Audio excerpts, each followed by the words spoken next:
So, أعوذ بالله السميع العليم من الشيطان اللعين الرجيم. بسم الله الرحمن الرحيم. In the name of God, most merciful, ever merciful, and may God's peace and blessings be upon His holy Prophet Muhammad and the purified members of his household and progeny. Allahumma salli ala Muhammad wa ala Muhammad wa ala Muhammad ajil farajahum.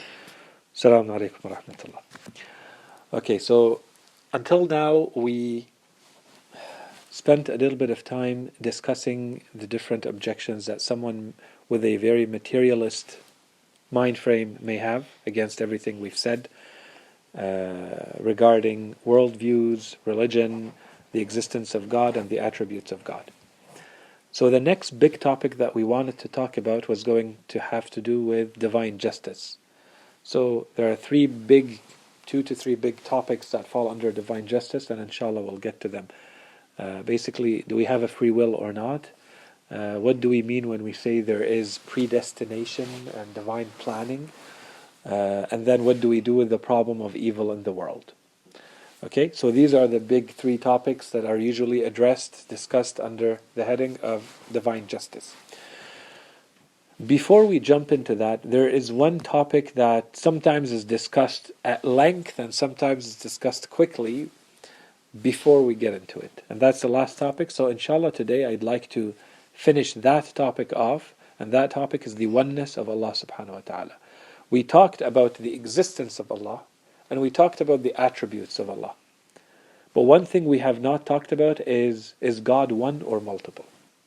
So in other words, the objections, the questions that we've addressed until now have to do more with believing in God versus atheism. Right? We said, is there a God or not? And if there is a God, what kind of God do we mean? Okay, so we talked about the attributes of Allah. The last question, and I don't think we have a huge problem with that, that's why I don't want to spend more than this lecture on it, but if you guys want to, we can delve more into it. It's not the general topic, but under it there might be some questions that require more discussion if you feel like it. You let me know. This topic is more to address the oneness of Allah versus polytheism, or the belief in more than one God. So we've already addressed the issue of belief in God versus no God. Now we want to talk about one God versus multiple gods. Okay? So here we can have faiths that have believed in thousands of gods, like we find in Hinduism, and we have faiths that believe in two gods. Anywhere in there, we call them polytheists, or they believe in multiple gods. There are, for instance, faiths that believe in two sources of everything in the world that that can be summarized as the source of good and the source of evil. In a way, you can understand the yin and the yang in that way. Okay? Or the old religion in Persia believed in that. They had two sources for everything in the world. It's good and bad, light and darkness. Okay, so everything in the world can be seen as that duality, and that's the source of everything. And there are some who kind of believe that, evil and good, or God and the devil, are kind of at the same level, and they each are responsible for certain things in the world. And we're going to come to the different options we have if we want to believe in more than one God. Okay, and we'll see what we answer them. So why is it that, based on everything we've said, why is it that some people may still believe in more than one God? What's the origin of that? For the origin of that, we have to go back in the history of humanity. And I'll mention a couple of points about that towards a little bit later. But if we look at the traditional history of human beings, based on history as we know it today, the majority of historians, they'll say that human beings started believing in the divinity or theism or godness because they looked at nature. Science. They looked at nature before science. So if we go back 5,000 years ago, 10,000 years ago, they were looking at the phenomena of nature. And they would see something like a rainfall, and they would see a thunderstorm, and they would see the ocean, they would see clouds and the sun and the moon and stars. And for every phenomena that they see in the world, they would say, well, how is it working the way it is? Why does it rain? Why is the sea or the ocean behaving this way when we're in the ship? Why is it not raining now? Why is the sun behaving this way or the moon behaving this way? And for each of them, they started ascribing a divinity, a god. So there's the god of the moon and the god of the sun and the god of the ocean and the god of the fish and the god of the cattle and the so on and so forth. With time, human beings became a lot more mature and a lot more civilized and a lot more evolved in their thinking, and they started seeing that it's a lot more regular. And why do we say that? Because they used to consider the natural phenomena as though they're behaving like human beings. So there's a God that controls the rain, and that God is just like us. We have feelings, so that God must have feelings too. So they can get jealous, and they can get angry, and they can get happy, and. But with time, you start seeing that no, this is where science comes in, and you start seeing it's a lot more regular. It's not there's jealousy or anger. That's not how we explain what's happening. There's a natural law, or science comes in and says there's a natural law, and we'll talk about that in a second. There's a natural law that makes it work this way. And with time, they started seeing that while we may look at different things happening in nature as though they're separate, as though they're independent of each other, the more you look at them, the more you see actually those two things that look different, they're one thing, but we're looking at it from different angles. So maybe the wind is related to the clouds, and the clouds are related to the rain, and the rain is related to the cycle of water. Okay, so maybe all of water is one thing, and not 7 different things. And this started reducing the amount of divinities or gods that we have. Okay? So that's one thing. With time, people went from a multiplicity of phenomena and therefore gods to simpler models of belief. That's one. With that, we're talking about the reasons why there's so much belief in a lot of deities, a lot of divinities. There's also a cultural identity. And this is something we still find today. So in that time, you used to live in a little town, or in a tribe, or in a big family, or in a nation. Regardless of, everybody wants to have their own. And this is something we find today with patriotism. Everybody wants their own. You cheer for the team of your town, your team of your province, or your state, against those of someone else. Same idea. Everybody wants to have their own God. And so someone else may have the God of something. Well, I have to have my God of that something too. Okay, and that's the one I worship. And that's the one I make sacrifices to so that they help me against theirs. Especially in things like war and things like, there's competition, there's conflict, there are issues between us and other tribes and so on and so forth. Okay, so that's the second reason. So these are reasons why you find that there are a lot of gods and people keep insisting on keeping them in place. Another reason is these gods justify a lot of the desires that people want to keep. So the very animal basic desires, if you have a God telling you what to do, the God who tells you to behave like an animal in certain ways, in certain conditions, in certain situations, well then it suits you fine. That's what you want to do. So that helps justify a lot of the behavior of certain people. And then you add to that, and this one is very important, you add a political dimension. So with time in history, there are people like kings, tyrants, people who are oppressive and unjust, who are trying to impose themselves on other people, and so they try to maintain this in place. And they do that not only, so their excuse is they want to keep the worship of other gods in place, but really what they're trying to do is to establish the worship of themselves with time. So that people worship them. And this is exactly what we find with the Pharaoh, with the Fara'ina, right? The kings of Egypt during those dynasties. That's exactly what they tried to do. So they had people worshipping them directly. So I don't no longer need to go worship. There are other gods, other divinities, and there is me personally as an individual that you're going to worship me and you're going to do whatever I say. And everything is justified because I'm a god and I need to be worshipped. Okay? So this is something we have to keep in mind because throughout history, and I don't want to spend too much time on this, but throughout history, how religion was often, and still is today, used for political means. Okay? We always have to be careful with that. Is it really religious? Is it a religious argument? Are we talking about religion? Or is there a political dimension?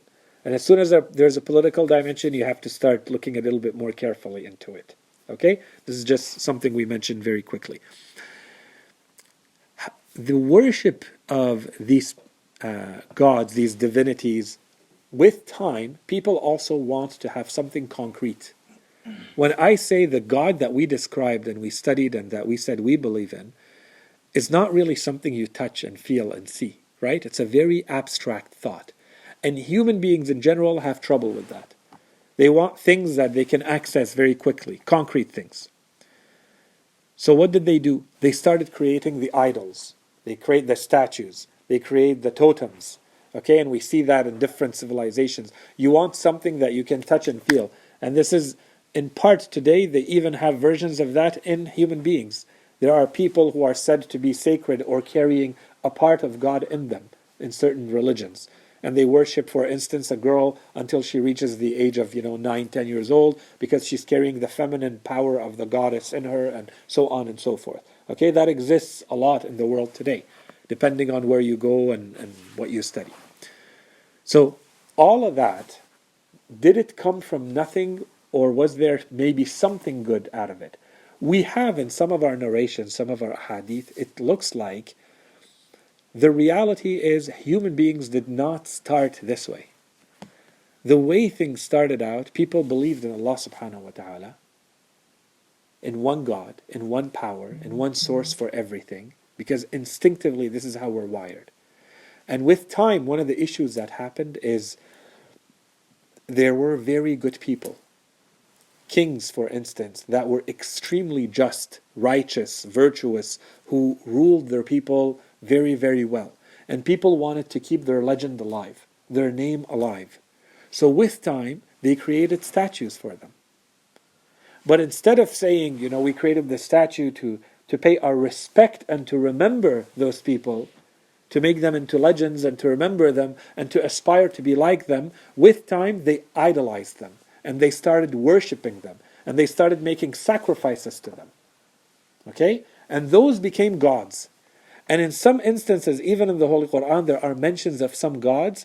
We have narrations that say those names that are mentioned in the Quran, they're actually names of very good people in their time. And their own towns, their own people turned them into gods much later. They corrupted those people's names and made them into gods. Those people never claimed to be gods. They were just good people. But with time, with centuries, with generations that go afterwards, there are people, and we have that even with our imams. Don't we have Imam Ali alayhi salam, that some people started worshipping him in his time? They started saying that you are a god. We have that because of all the good, all the miraculous, all the good, all the virtuous that they saw from him. They say no human being can actually be this good, can be this perfect in every way. You must be a god. And they started worshipping him. And he's telling them, I'm not a god, I'm just a human being. I've been blessed by Allah subhanahu wa ta'ala with certain bounties and benefits and so on and so forth. And this is well known in history. Okay.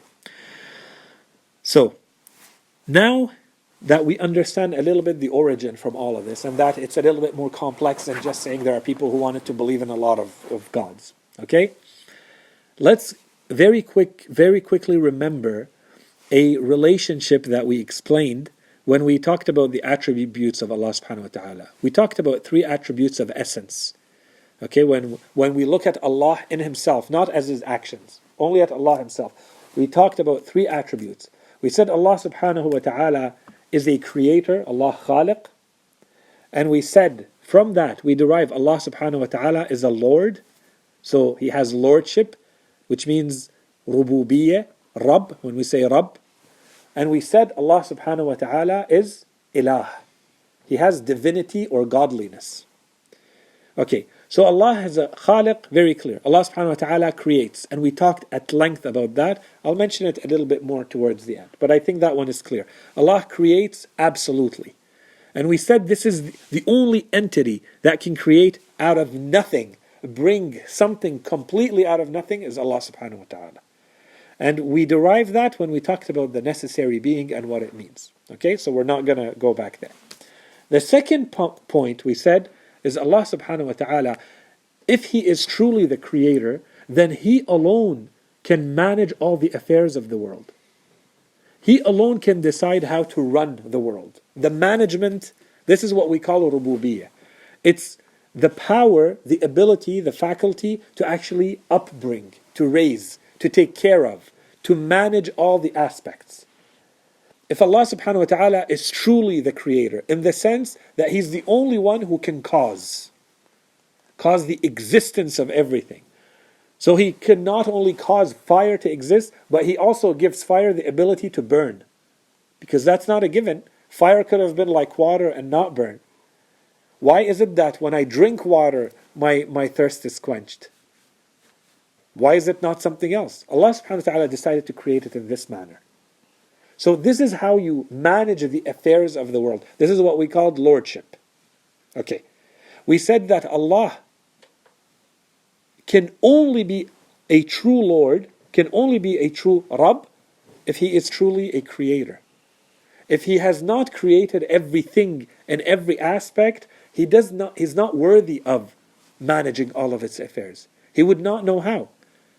You can only truly manage in the absolute sense, not in the way we manage things, in the existential sense, at the level of Allah. You can only manage truly things if you've created them. Because you're the one who created them. You brought them into existence, you know everything about them. Okay, if we put those two together, for us as human beings, there's a third one. That's the third attribute that we talked about, which is al-uluhiyyah. Which to us means Allah subhanahu wa ta'ala is the only entity that is worthy of being worshipped. This was a cycle, a chain. They go together. I can only worship something worthy of being worshipped. Before I say I worship, that thing has to be worthy of my worship. So which thing would be worthy of my worship? Well, something that controls the world in every aspect of it, which is lordship.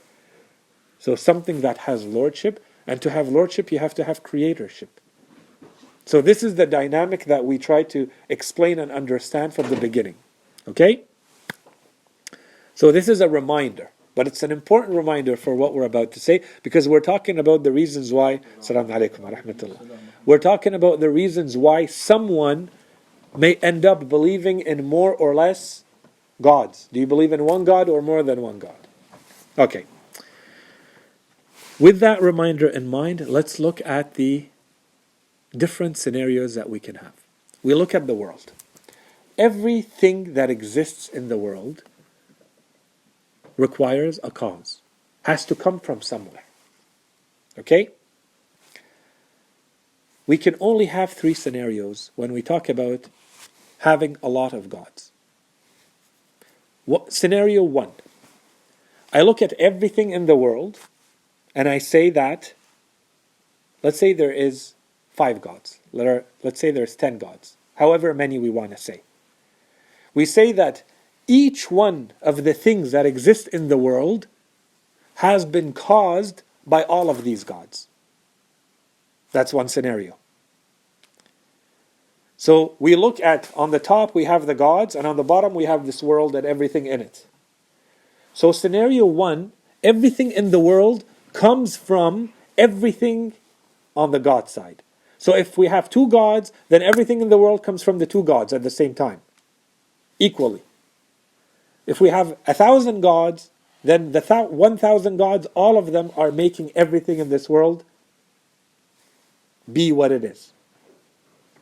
Okay? That's one scenario. What's the issue with that scenario? The issue with that scenario is, let's go to the most fundamental thing. The most fundamental thing we know is existence.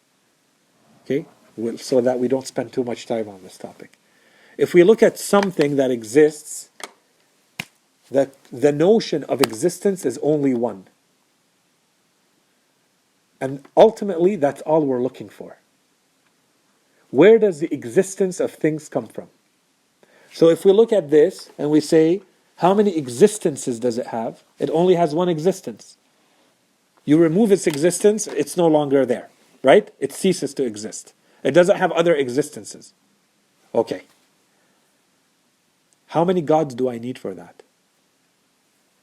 If we're saying one, then that's what we said. We no longer have polytheism. We're done. If you say there is more than one God, so are we saying that each one of these gods is giving a separate existence to everything? Or is it one existence? If it's one existence, then what are the other gods doing? So we don't need them. Out. If it's more than one existence, it's completely illogical for anything to have more than one existence. You either exist or you don't. And that existence must come from one God. If there was more than one God, there would be more than one existence to things. That's according to scenario 1, which is all the things in the world are receiving all the causality from all of the gods. That's one scenario. And someone may say, no, that's not what we mean. What we mean is, and this is much more popular, what we mean is some of the things in the world have received their causality from some of the gods. So let's say there's only 2 gods. So we have some things in the world that are from God A, and the other things in the world from God B. And that's it. Because I believe in 2 gods. If I believed in 10 gods, well, each one of them has their own share. They're not sharing anything. Each one has their portion. It's separate. There's no overlap. There can't be, because we proved there is no overlap in the first objection. So what's the issue with that? And this one is a popular one. The majority of people who believe in the pluralism, they fall into this. And this kind of belief, plurality. They believe that there is more than one God, but each one of them is responsible for one type of thing. They give causality in one way. The biggest problem with this, it requires just a little bit of attention. But all of you will get it right away, I'm sure. Hatta we don't spend, again, too much time on it.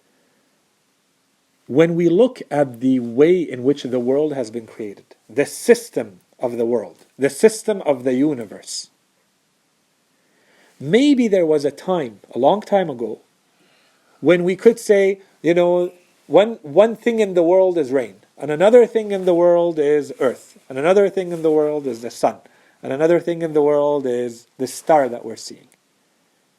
Maybe 2,000 years ago that was possible. Today this is impossible. Anyone who understands how the world works, you understand that everything is connected. Okay, so at a superficial level, everything is connected as things. If you want to go a little bit more deep, a little bit more abstract, you don't even need to look at the things in themselves. You look at the laws that hold all of these things together, and this is what reveals to you, there's one system for all of this. All of this is connected with the same system. These are not different systems. These are not separate systems. Therefore, we cannot have separate gods. Each one working with their own system. They'll overlap no matter what. Because they're all connected. If you look at something like a star or a galaxy, gigantic, as more big than we can ever imagine, and when we look at the way an atom works, these are connected. The laws are the same. Today they've reduced all the laws to 4 big laws. For everything that we know in the universe, it's been reduced to 4 big laws. And even those can be simplified into more. The problem they have right now is they're having trouble coming up with one law for all of them.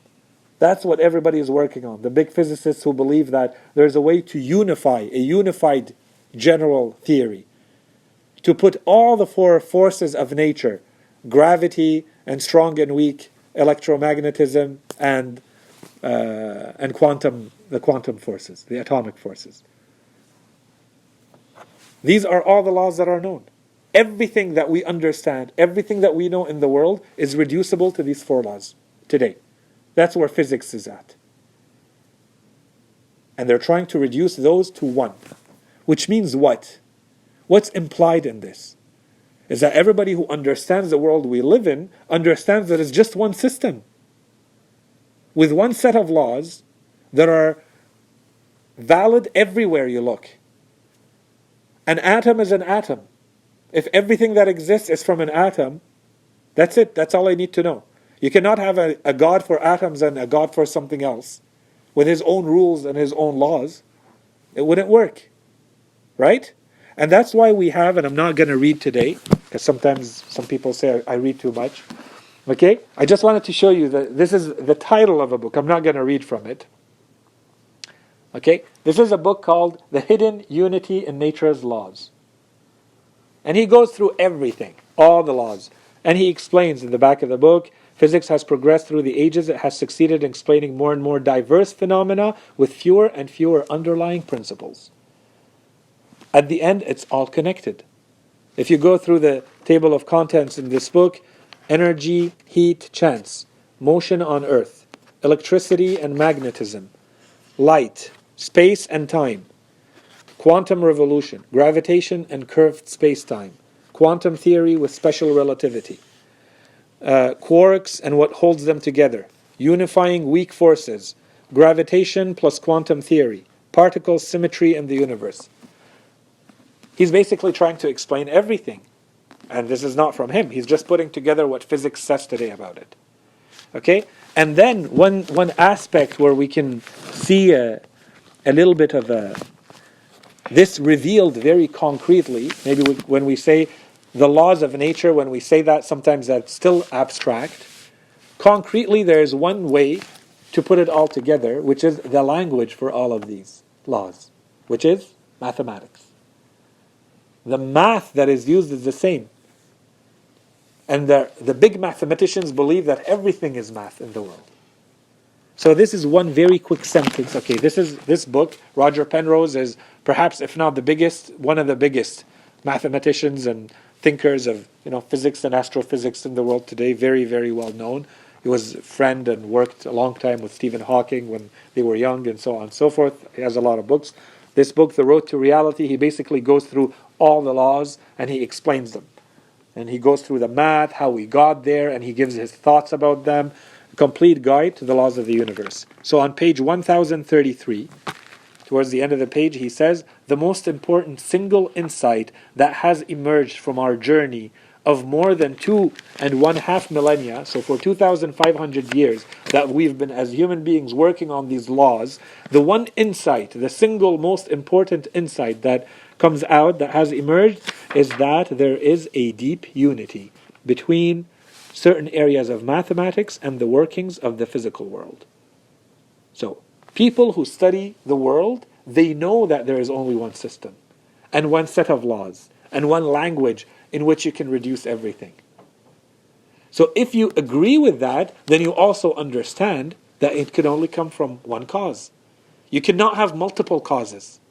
And you can not have each cause doing its own kind of area of work. They would contradict each other. And, we have that in the Holy Quran. لو كان فيهما آلهة إلا الله لفسدتا. If you look at the heavens and the earth, and there were more than Allah subhanahu wa ta'ala, if there was another divinity besides Allah, they would have been corrupted. As in, they would cease to exist. You cannot have a system of existence with more than one God in it. You cannot have the heavens and the earth exist with more than one God in it.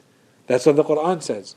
And of course, we also have an additional proof of Imam Ali alayhi salam in the letter he writes to Imam AlHasany alayhi salam, in which he tells him if there was another God, he would have sent you his prophets and you would have seen his signs. There can only be one, because everything you see looks like it's pointing to only one place. So where are the signs of that other God that we're talking about?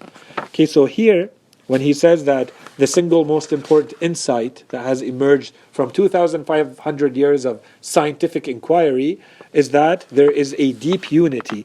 And then, so this is a footnote. At the end, he says, my own personal viewpoint is not just the extraordinary precision. So he believes that there is unity, and it's based on math. And he explains, not just the extraordinary precision, but also the subtlety and sophistication that we find in the mathematical laws operative at the foundations of physics seem to me to be much more than the mere expression of an underlying order in the workings of the world.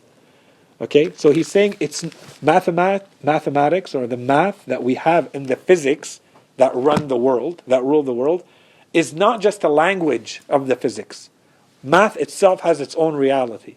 Okay? That's another topic. All I'm trying to say is the greatest thinkers, the biggest thinkers in the world, when they look at the world and they study the world, they come to the conclusion that all of this is linked. And it's all part of one system built with everything in it in mind at the same time for the laws to work the way they do.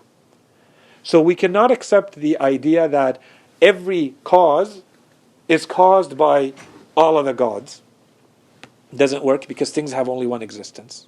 And we cannot accept the idea that each god is ruling over only one specific area of existence because it's all connected. So what's left? The only other option that we have, and a lot of the pagan Arabs and others, when they believed in polytheistic beliefs, they had polytheistic faiths or religions, this is what they believed in, option 3. So those two first options are rejected. They believed that there's something that usually in English they translated as the Godhead. So they believe that there's a whole community of gods, there's a whole lot of gods, with one Godhead, one big God, who is higher than them, who manages more at a higher level, superior to all of them, but they're all gods. And who are those gods? So here you have all sorts of theories. Some of them say these are the angels. And the angels are in fact not like we believe, which is simply running the world like Allah subhanahu wa ta'ala asks them to. No, they believe the angels are the daughters of Allah and that they're lords themselves, they're gods themselves. That's what some of them believed. Others believed that it was demons. Okay? And if you go into Greek mythology, Roman mythology, you find a little bit of that. Okay? So they believe there are all these other gods. Some of them believe that they are the ghosts or spirits of people who have died a long time ago and they become a lot more powerful and then they can have some sort of play a role in everyday life. Others believe that it's the planets or the stars, and maybe people who fall under, they take astrology too seriously fall under that. Okay, they feel that there is a direct influence. The affairs of the world are managed by, things that exist in outer space, like planets or stars, for instance. Here, the idea that we have is you have one bigger God and smaller gods, whatever they may be. Okay, there's all sorts of ideas about what they may be. Our question to them is this: do you believe that those gods have the ability to manage independently, or do they get their power to cause in the world through the big God? Can they do by themselves? Can they change the world on their own? Or is their power to change anything in the world, does it come from the Godhead, the bigger God? If they say that their power is autonomous and independent, then we fall back into one of the two first scenarios that we already discredited and refuted. Which is, okay, so are you saying they also have a causality with God or independently, and we have one system, we can't have more than one God? Okay? So that's done. So what's left? What's left is, they're going to say, no. They do, but under the general power and authority given to them by the Godhead. In that case, maybe you should not be calling them gods. And maybe you should not be saying that anything in the universe can do anything on its own without going through that Godhead. Because they're not really gods. They're entities that have been given a power, that have been given an authority, a faculty, a force to do something in the world. An example of that, I'll give two types of examples, personal and impersonal. Impersonal, the sun. The sun has a whole lot of causality. Right?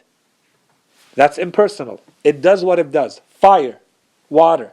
They are causes. They cause things. Fire causes things. Where does that causality come from? That's the impersonal. Let's go personal. Let's go to the angels. What does the Quran say about the angels? Why do they exist? What do they do? They basically manage the affairs of the world. Everything that happens, Allah subhanahu wa ta'ala makes it happen through the angels.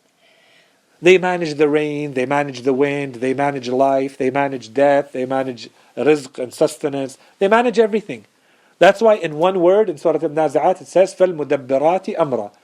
The managers of affairs. That's in summary what the angels do. Allah gives them specific tasks. Each one does their own task. Each one is responsible for one type of thing, but not independently. They're like soldiers who follow orders. This is my job, this is your job, this is his job, this is her job. Okay? So if we believe that Allah subhanahu wa ta'ala is the one cause, one true cause, and Allah subhanahu wa ta'ala has caused other intermediary entities to be able to play a role in the world, there's no issue with that. Just don't call them gods. They're not gods. There's only one God in how we described God and how we defined God. So the problem here becomes a problem of wording. They're just calling them gods or lords or whatever, when in reality these are not divinities or gods. They have nothing to do with gods. They're creatures, created by Allah subhanahu wa ta'ala to perform certain functions.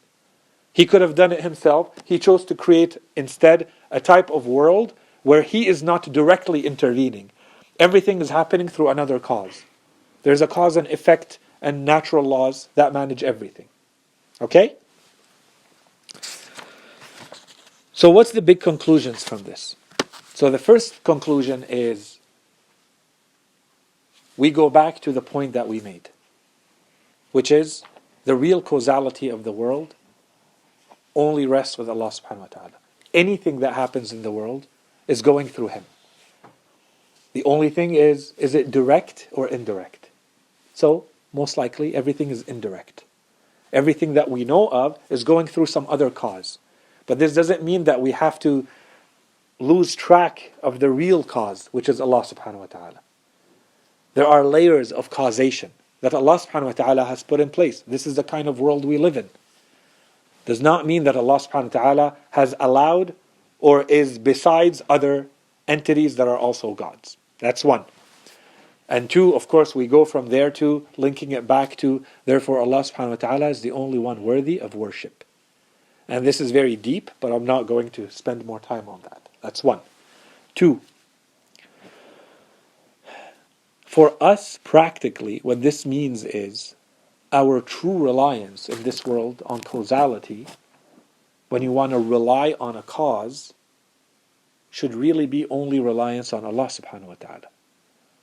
If you really understood everything we said, basically we're saying everything is in the hands of God, including the management of the intermediary causes. Before I want to work to make money, Allah subhanahu wa ta'ala has told me, want to work? These are things I have put in place. But I shouldn't lose track of the fact that even those causes are just intermediary causes, and that even those causes are controlled by Allah. So yes, I do put an effort. I make an effort to go and work or educate myself to get a degree, to get a good job. But at the end, all of this is still in the hands of God. Okay? So never lose track of the fact that yes, we live in a world of intermediary causes. But don't get tricked by the intermediary causes as though they are ends in themselves, as though they are the real causes of anything. They are intermediary causes still under the affairs, under the management of Allah subhanahu wa ta'ala. And practically, we're supposed to believe this every day. So this is just a reminder. When we say إِيَّاكَ نَعْبُدُ وَإِيَّاكَ نَسْتَعِينُ every day, you alone do we worship, إِيَّاكَ نَعْبُدُ. Do we really truly إِيَّاكَ نَعْبُدُ? And إِيَّاكَ نَسْتَعِينُ, is it really truly only you whose support I seek? Or do I seek the support of intermediary causes? When I seek the support of the intermediary cause, of my boss or my teacher or someone else, do I have you in mind? Or do I lose track of you and I think, oh, it's all in the hands of this person and there's nothing, that's it. They hold 100% of the cards. It's all in their hands. This person or this cause or this diploma I get or this job I get. These are all intermediary causes. They're in the middle. Allah subhanahu wa ta'ala has put them on the way. But don't forget that they're all in the hands of Allah. And if your reliance is truly on Allah, then you never fall under this situation of stress. Our stress comes from reliance on these causes and their unpredictability and the fact that you can't control them. Someone puts in all their life, effort and savings and everything they can, all of their energy in a job. Two people do the same thing. One person is extremely successful and they become a millionaire, and the other one goes bankrupt. If your reliance is on the intermediary causes, then you may go into a very severe depression and the world becomes meaningless and nothing makes any sense, because you're only looking at those intermediary causes and you say, it doesn't make sense. We did the same thing. Yeah, but it's because there's a force behind all of this, making all of this work. And what may work for one may not work for the other. But you need to see the higher force. If you miss the higher force, that's it. You always fall in that dynamic, in that chain of you're looking at the intermediary causes, and they're unpredictable. There's no set rules. You do this, you get that. It doesn't work that way. These are just intermediary causes. That's why the Quran says, "Inna awliya Allah," those who have put their guardianship in Allah, they have made Allah their guardian. لا خوف عليهم ولا هم يحزنون. There is no fear for them, nor do they ever get distressed, or nor do they ever get sad. Their reliance is in Allah. Why would they get sad? I get, it's from Allah. I lose, it's from Allah. I aim from something, I didn't get it, it's from Allah. If my reliance is on Allah, that's it. So long as He's happy, I'm happy. I don't look at the intermediary causes. I don't look at the rest.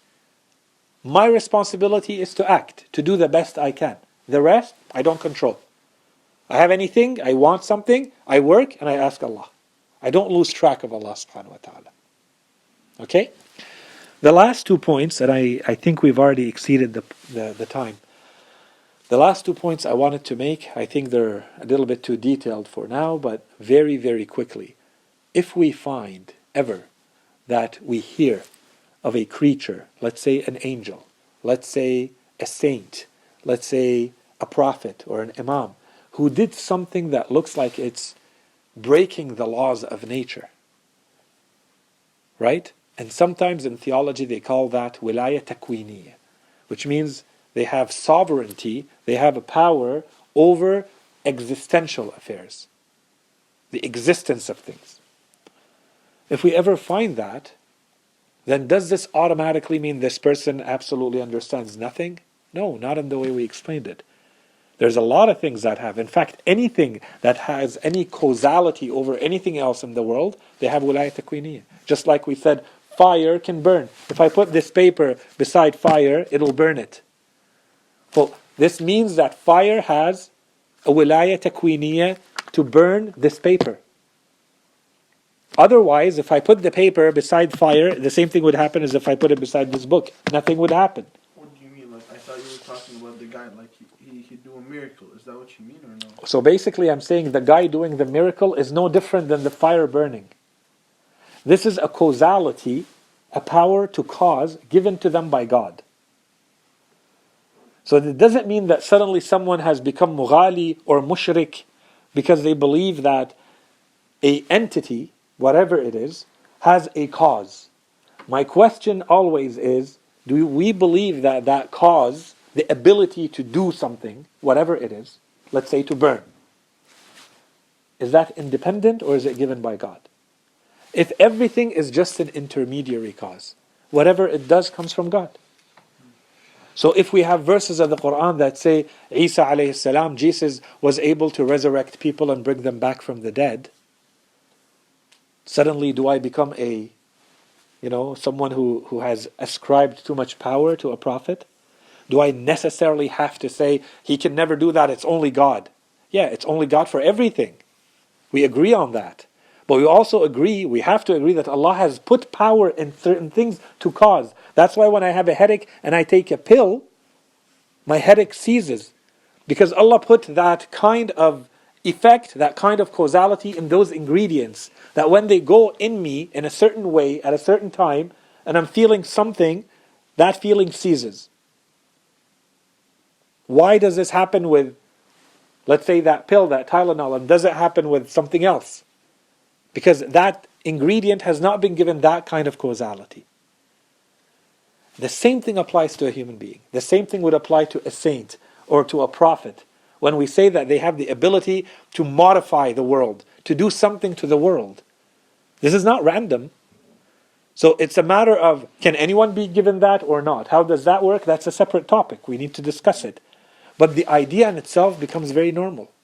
There's no more issue in accepting that than accepting the causality of, let's say, fire or water or electricity or anything else. Okay? So that's one. And two, if Allah subhanahu wa ta'ala, if we have people who say, for instance, I'm going to do tawassul. So let's link it back. What is this tawassul?